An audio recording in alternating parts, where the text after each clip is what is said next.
In a moment that stunned even the inner circle of royal insiders, a single statement barely above a whisper escaped from the palace doctor's mouth, a truth buried beneath royal silence. What did Camilla try to do during Kate's surgery, and why was everyone so desperate to hide it? The surgeon's account has cracked open a secret the monarchy never wanted the world to hear. Before we go deeper into what this really means for the royal family, make sure to subscribe so you don't miss a single update. It began not with a press release or a leak to the tabloids, but with an exhausted man, years of loyalty weighing heavily on his conscience. According to those present, the palace doctor spoke without notes, without drama, and without protection. His words were raw, halting, and unmistakably fearful. He described a moment during Kate's high-risk surgery when the atmosphere inside the palace shifted, when medicine stopped being just medicine and power quietly stepped into the room. For weeks, rumors had swirled about complications and delays, but no one suspected the truth lay not in the operating theater itself, but in who tried to cross its threshold. Kate's surgery had already been surrounded by tension. The procedure was serious enough to trigger emergency protocols, yet vague enough to invite relentless speculation. Every detail was guarded, every update carefully filtered. But behind the sealed doors, strange decisions were being made. Security orders were altered without explanation. Access lists were rewritten minutes before anesthesia was administered. The doctor recalled sensing unease among senior nurses, a silent understanding that something was wrong even before it was named. This was not standard procedure. This was interference. Then came the moment that changed everything. Camilla, according to multiple internal accounts, was seen entering restricted areas of the palace's medical wing. Areas reserved only for surgeons and essential staff. Her arrival was not announced. Her presence was not approved. And yet, no one stopped her. The medical team, bound by duty and hierarchy, watched as lines were crossed that should never have been approached. Shortly after, documents were placed before them, special non-disclosure agreements, stricter than any they had signed before. The message was clear without being spoken. What happens here stays buried. Behind the scenes, tension erupted between Camilla's office and Kate's personal security team. Orders conflicted. Authority was questioned. Phones rang unanswered. The palace doctor later admitted that he had never felt such pressure in his career, not from the risk of the surgery, but from the invisible force pressing down on everyone involved.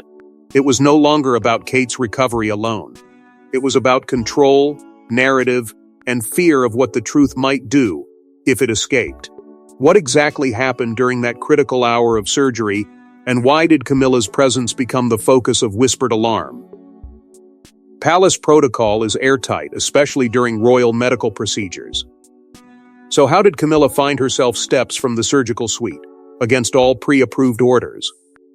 Eyewitnesses claim she wasn't just there, she was trying to influence the very outcome of the surgery. What was she doing, and who tried to stop her? The strict rules surrounding royal medical procedures exist for a reason: safety, control, and discretion. And yet, those rules were thrown into chaos when Camilla defied them at the very moment Kate's surgery was reaching its most critical point. Hours before the procedure, clearance lists had been finalized. No room for ambiguity. The only people permitted within the medical wing were the surgical team, security liaisons, and senior officials directly connected to Kate. Camilla's name was nowhere on that list. Still, somehow she appeared unannounced and unescorted, crossing a threshold few dared question. A senior nurse later recounted, in a whispered conversation, how Camilla bypassed royal aides and ignored the verbal protests of staff, storming through corridors until she reached the final barrier between her and the operating suite. The panic didn't surface in shouts or alarms. Instead, it was a suffocating tension that swept through the hallway. The head surgeon, visibly unnerved, was pulled from final prep just minutes before the procedure to speak with her. That brief exchange has become a focal point of suspicion. What did she say? Why was it necessary to intercept the very person responsible for Kate's life at that moment? The palace has never offered an answer. But what followed only deepened the unease. Within hours, the CCTV footage from that wing, normally archived without exception, was mysteriously gone. When hospital staff requested a routine review as part of the post-op audit, they were informed that the relevant recordings had been corrupted. A technician privately admitted the data had been erased deliberately and without authorization. Days passed before Kate's family even learned Camilla had been there. By then, she had already returned to Windsor, smiling publicly, silent privately. Her official calendar made no mention of her visit, nor did her aides release any statement. But rumors were already swirling. One aide, speaking on condition of anonymity, didn't hold back. She wasn't there to support Kate. She was there to control the story. That sentence struck deep among those who had long suspected Camilla of trying to manage public perception from the shadows. This wasn't just about protocol, it was about power, optics, and influence at a time when Kate was at her most vulnerable. The act of entering a forbidden space during a medical crisis wasn't simply a breach, it was a signal. One that sent shockwaves through the already divided factions within the palace. While many tried to downplay the moment as a misunderstanding, the more conversations emerged from behind closed doors, the clearer it became something darker had transpired. And as suspicions swelled, insiders began connecting Camilla's behavior to deeper royal rivalries, ones that have been boiling beneath the surface for years. For years, Camilla has fought to be seen as queen in both title and authority. But Kate, beloved by the people and poised to become the most influential royal of her generation, threatened that fragile equilibrium. Was Camilla's intrusion born from concern or from fear? To understand the full weight of that moment in the medical wing, we must go deeper, not just into the halls of the palace, but into the dynamics of power that have simmered between Camilla and Kate since the early days of Kate's royal ascension. Camilla's position as queen consort was never uncontested in the hearts of the public, and while she wore the crown beside Charles, she was never able to shake the feeling that she stood in someone else's shadow. That shadow grew longer and darker with every public appearance Kate made, every headline that hailed her as the future of the monarchy, and every moment that captured the effortless grace with which Kate carried the burdens of royalty. Behind closed doors, those moments did not go unnoticed, nor were they welcomed. Reports from royal briefings have long hinted at Camilla's simmering resentment. More than once, palace staff heard her refer to Kate as the show stealer, not in jest but in barely concealed bitterness. Camilla, having fought tooth and nail to rehabilitate her public image over decades, found herself eclipsed by a younger, more relatable, and far more admired figure. Kate's natural elegance, her unshakable composure, and her connection to the late Diana's legacy created a perfect storm of public adoration, one Camilla could never quite match. And that gap didn't just affect the public narrative, it threatened Camilla's control over it. In the aftermath of key royal events, Camilla's team was often the first to request media rebalancing, subtle efforts to redirect coverage away from Kate and back toward the queen consort. Internal emails, rarely seen by outsiders, reportedly revealed a pattern. Camilla's advisors routinely flagged Kate's surging popularity as a problem that required containment. These weren't the actions of a secure royal figure. They were the maneuvers of someone who felt the crown slipping from view, even as it rested on her head. What made the dynamic even more volatile was the occasional intervention of Charles himself. On more than one occasion, according to trusted aides, Charles urged Camilla to step back from particular engagements where Kate's presence was expected to dominate the spotlight. Those moments left bruises not just on Camilla's pride but on her grasp of influence within the palace. She may have held the title, but she didn't hold the public's heart. And that, for someone in her position, was a far greater threat than any scandal or whisper. So when the news of Kate's surgery emerged, a moment of vulnerability, of uncertainty, it presented not just a family concern, but a strategic opening. In that silence, in Kate's absence from the public eye, Camilla may have seen the rarest of opportunities, a moment to reclaim authority, to insert herself where sympathy and optics might allow her to appear not just regal, but relevant. But what Camilla may have tried to do during the surgery wasn't just about jealousy, it might have been something far more chilling. Royal medical files are the most protected documents in Britain. But after Kate's operation, discrepancies appeared. Notes missing. Timing altered. One royal nurse broke down in tears, saying, "They made us change the truth." Who pressured the team, and what did Camilla gain from it? At first, everything appeared routine. The surgery had been completed, the patient was stable, and the official update from the palace was calm and measured. But just beneath the polished surface, something wasn't right. Insiders who had reviewed the initial medical notes were stunned when the final version, what would eventually be archived as official record, contained glaring inconsistencies. Specific timestamps from the operating theater had been altered. Several pages that had once detailed the most delicate moments of the procedure were now blank. The language used in the progress notes had shifted from clinical to evasive. And the signatures? Some were missing entirely. These weren't clerical errors. This was manipulation. Those who were present began to whisper. It wasn't just the notes that had changed, it was the pressure that followed.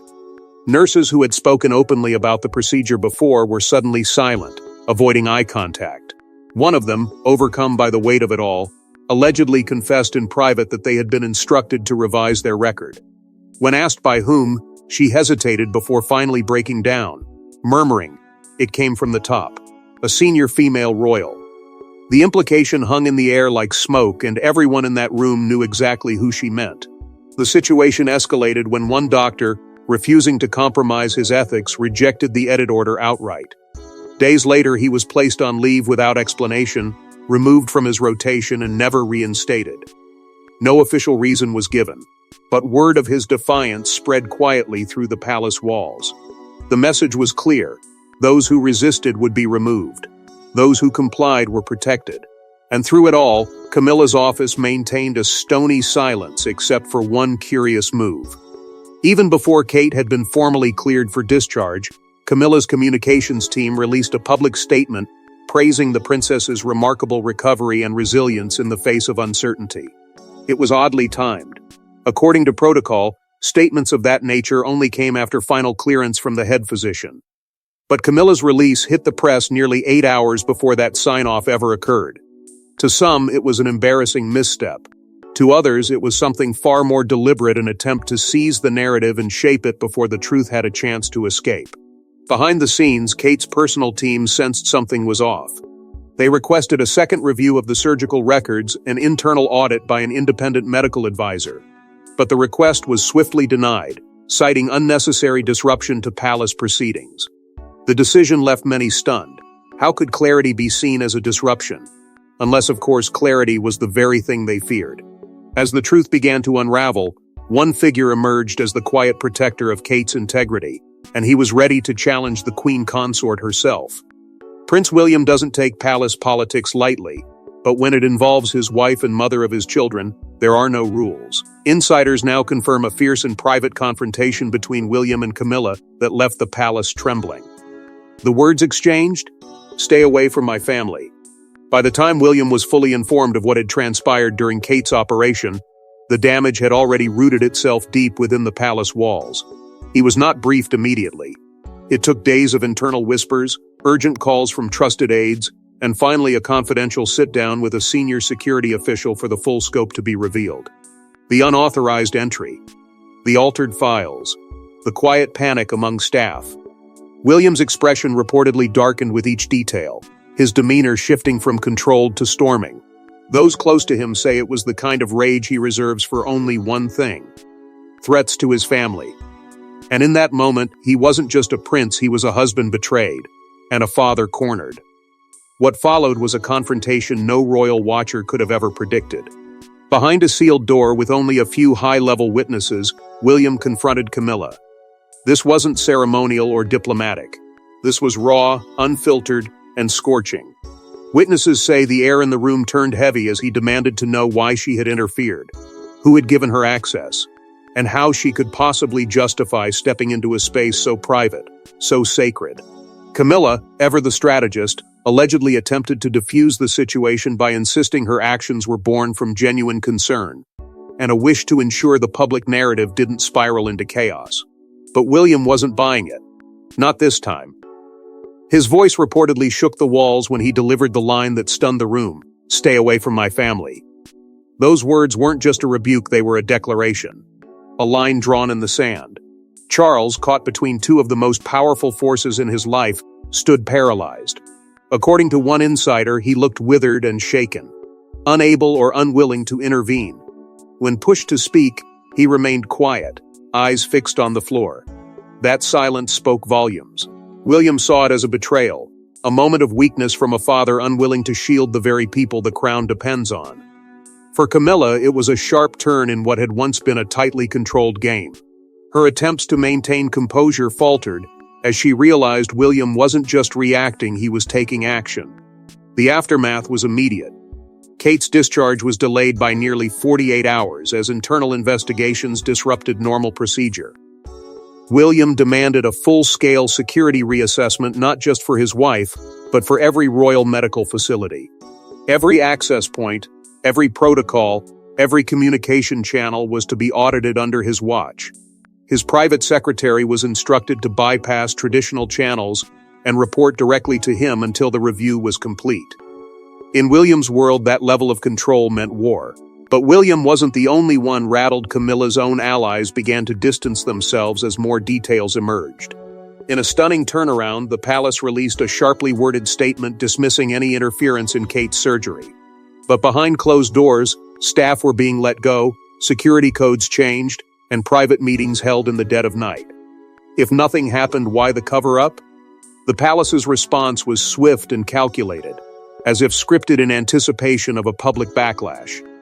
The official statement declared with rigid confidence that the Princess of Wales had received uninterrupted, exemplary medical care, and that no senior royal influenced any procedure.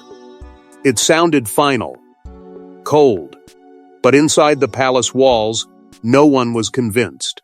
The timing of the announcement was too perfect, too aggressive, and more importantly, it flatly contradicted the accounts already leaking from the inside.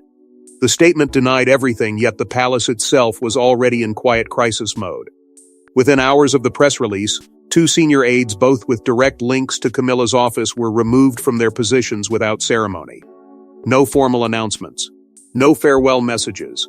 Their names were scrubbed from the official registry, and internal communications marked their departure as sensitive personnel restructuring. One former staffer later revealed they had been warned not to speak to the press or risk losing their severance. Days later, a member of the royal communications team handed in their resignation, citing irreconcilable differences with the way the crisis had been handled. No one could ignore it any longer. The narrative being fed to the public was collapsing from within. Meanwhile, the hospital was locked down tighter than it had ever been in its history. For over 72 hours, no members of the press were allowed near the facility. Media vans were turned away at the gates.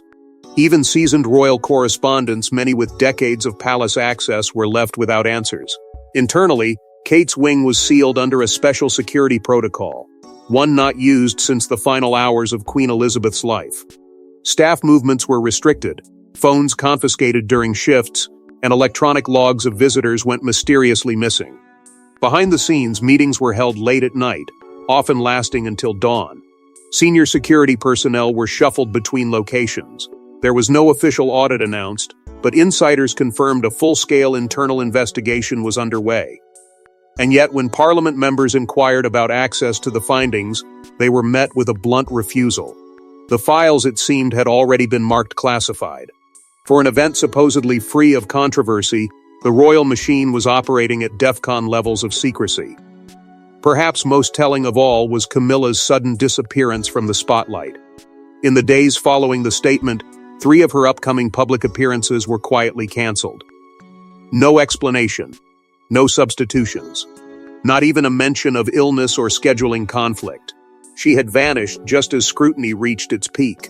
And just when it seemed the drama couldn't deepen, a whistleblower within the medical staff came forward with recordings that shattered the narrative. A whistleblower nurse, now in hiding, shared audio that palace insiders are desperate to bury. The tape recorded during Kate's surgery prep allegedly captures Camilla issuing chilling instructions to medical staff. What's on the tape is damning enough to ignite a constitutional crisis. The leak didn't arrive through a newsroom or social media. It came through a covert message, delivered by a terrified former nurse who had vanished from London just days after the incident. She had remained silent for weeks, fearing what would happen if she spoke. But guilt eventually overwhelmed her silence. Hidden in a foreign city, she contacted a trusted journalist and offered a single file and audio recording that would send the palace into chaos. What it captured, she claimed, was a private exchange that no one was ever supposed to hear. A moment when power met vulnerability in the worst possible way. On the recording, A voice identified by multiple sources as Camilla's is heard questioning the surgery plan. Her tone is hushed but unmistakably forceful. "I don't think this is the best course of action," she says. "We may need to explore other options," discreetly. The tape then descends into a haunting quiet, broken only by the uncomfortable shifting of medical personnel. One staff member is heard asking, nervously, "Are we even allowed to do this?" Camilla responds with a line that sent shockwaves through the newsroom that first heard it. "Keep this between us." She doesn't need to know. The room in the audio is filled with uneasy footsteps pacing, a pen tapping against a clipboard, breaths held in silent protest. The medical staff don't argue, but they don't agree either. They hesitate. The pressure is palpable. Then, another voice, a senior consultant, it seems, chimes in and urges caution, but the conversation ends abruptly. The final moment on the recording is Camilla asking, "Will this be logged?" Followed by static, then silence. That question, so simple, so direct, suggested not only influence but premeditation. A deliberate attempt to erase or rewrite the official record. And in a royal family built on image and tradition, nothing could be more damning.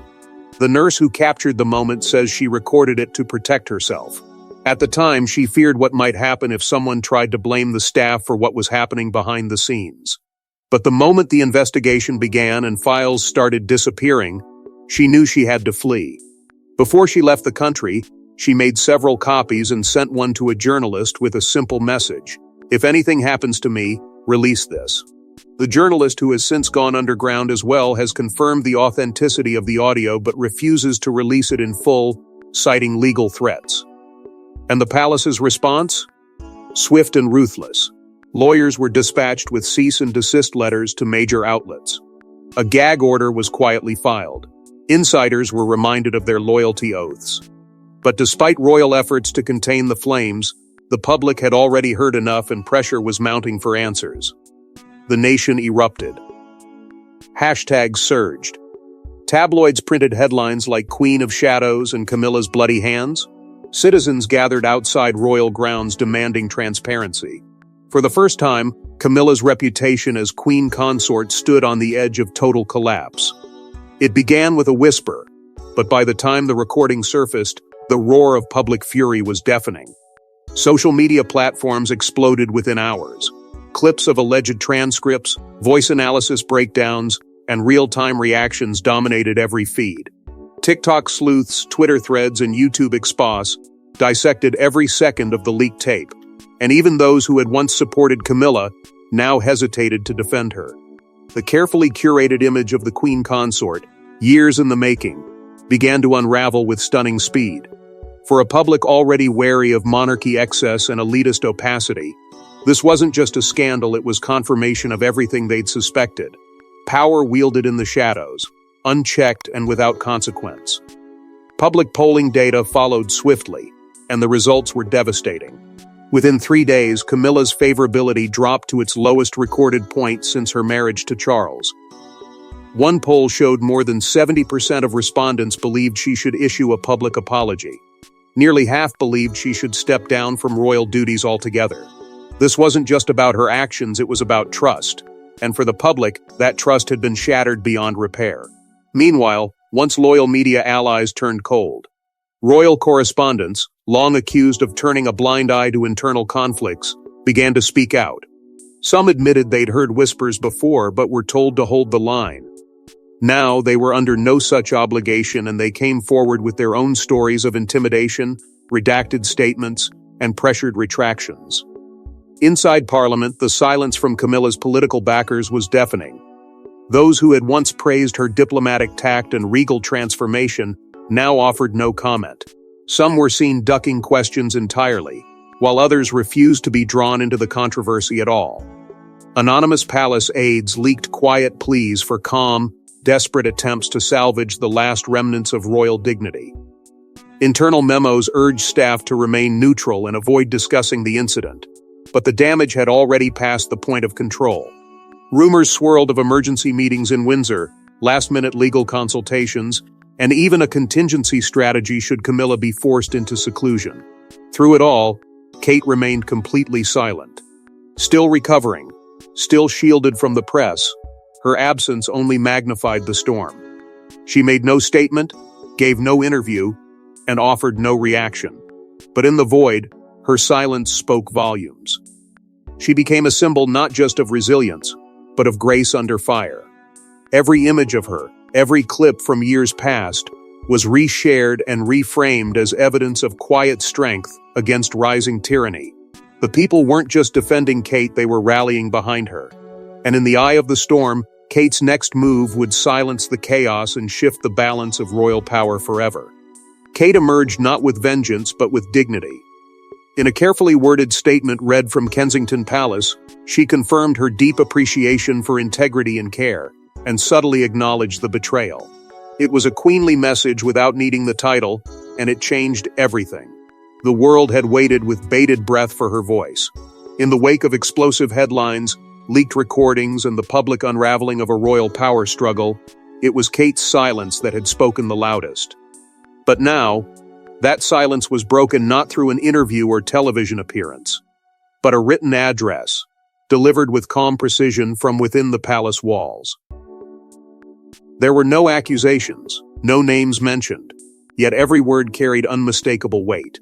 She spoke of truth, of gratitude, and of the unwavering strength required in moments of profound vulnerability. She thanked the nurses and surgeons who had upheld their duty with quiet excellence, naming each with deliberate care, yet noticeably, no one from Camilla's inner circle appeared in the acknowledgments. The omission was louder than any confrontation. Kate did not need to point fingers. Her message was an act of elegant defiance. It was emotional yet composed, powerful without being aggressive. It reminded the public and the palace of what leadership looks like when stripped of vanity and ego. Her emphasis on accountability and integrity struck deep within an institution already teetering under the weight of scandal. In that moment, the tides shifted.